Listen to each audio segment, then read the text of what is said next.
De acordo com dados do Ministério do Trabalho e Previdência, os trabalhadores piauienses estão cada vez mais ansiosos e depressivos, pois somente no ano passado, mais de 3.000 pessoas pediram afastamento do trabalho por transtornos mentais.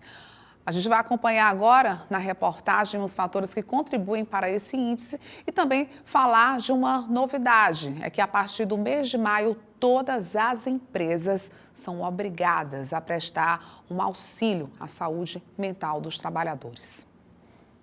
Esta mulher que prefere não se identificar trabalhava como caixa em um supermercado de Picos.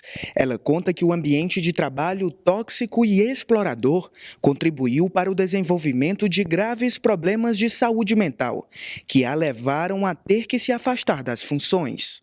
Foram vários quesitos, foi um ambiente muito tóxico, como eu falei. Tinham pessoas que eram superiores, que elas cobravam uma coisa da gente em que elas não davam um exemplo. E como eu era um tipo de pessoa que eu não falava, eu resguardava tudo pra mim, eu fui me enchendo. Até chegar a um certo ponto que eu não aguentava mais, em que eu comecei a dar sinais, tanto no meu corpo quanto no emocional. Atualmente ela segue em tratamento psiquiátrico e afirma que não pretende voltar ao trabalho. Eu tenho diagnóstico de síndrome de borderline, que é mudança de humor. E agora, atualmente, a minha psiquiatra, ela me deu um de depressão também. Eu não lembro o CID, mas é depressão, alguma coisa assim. É depressão. Eu estou afastada por tempo determinado, não sei quando eu vou voltar. Não sei também se eu estou preparada para realmente voltar, porque eu já pensei na possibilidade de voltar e pedir para a demissão.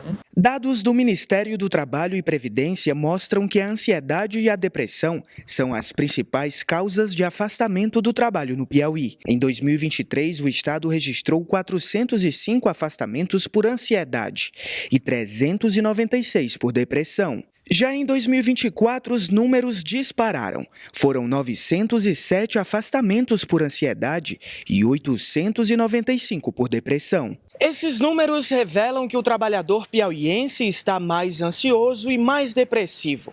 O aumento é de 234% nos casos de afastamentos por conta da ansiedade e de 279% nos casos de afastamentos pela depressão. Mas o que explica esse adoecimento psicológico do trabalhador piauiense? A resposta não é única e nem se limita a um só fator. Essa psicóloga aponta que fatores como o impacto da pandemia, o excesso de exposição a telas e a cultura da exploração trabalhista contribuem para o aumento dessas doenças. Já era esperado que depois da pandemia a gente teria uma onda de adoecimento mental. Então, esse é o primeiro ponto. Outra coisa que faz parte do nosso dia a dia é a utilização ostensiva de telas, né? Muitas vezes a gente está ali o dia inteiro trabalhando diante de uma tela e depois a gente vai para casa, a gente continua diante da tela num processo de muita exaustão, sem a gente perceber muitas vezes. Uma mudança de cultura que é pós-pandemia tem a ver com o horário de trabalho. Muita gente trabalha home office e tem muita gente que chega aqui no consultório com uma série de questões. Nos últimos 4 anos, ansiedade e depressão têm liderado a lista de transtornos mentais que mais afastam trabalhadores no Piauí. E o direito ao afastamento nesses casos é garantido pela legislação trabalhista. Hoje, quando diagnosticado tanto a ansiedade como a própria depressão, quando esse diagnóstico é feito e o médico verifica que há necessidade de afastamento por um período superior a 15 dias, todo aquele trabalhador que tem esse laudo, esse atestado médico e contribuiu para o INSS, ele tem direito sim ao percebimento do benefício de auxílio-doença, quando for por período temporário, ou aposentadoria por invalidez, quando ela for permanente.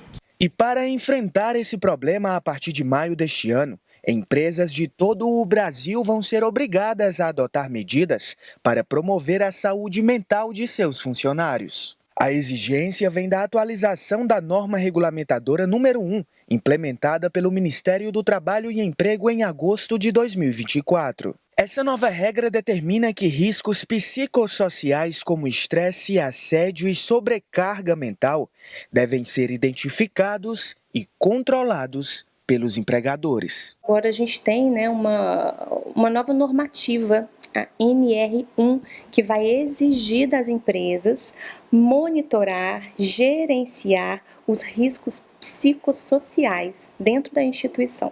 Diante disso, especialistas reforçam que é importante um esforço conjunto entre trabalhadores e empresas para a construção de um ambiente laboral mais saudável. A gente precisa ter autocuidado, a gente precisa se cuidar, buscar o tratamento quando necessário, isso é fundamental, mas isso também não é suficiente, porque a gente precisa de uma coletividade, a gente precisa de soluções coletivas, para que a gente possa parar de produzir nas nossas relações e nas nossas instituições tanto sofrimento psíquico. Nestes casos, o empregado deve procurar o INSS, mas se a legislação não for cumprida, a empresa pode sofrer sanções por descumprimento das normas. A lei obriga a empresa, na verdade. Quando o atestado é bem claro, dizendo que a impossibilidade de trabalho por períodos superiores a 15 dias, a empresa tem obrigação de direcionar esse trabalhador ao INSS. É até uma maneira de colaborar para ela mesma, porque esse período superior a 15 dias será pago pelo INSS,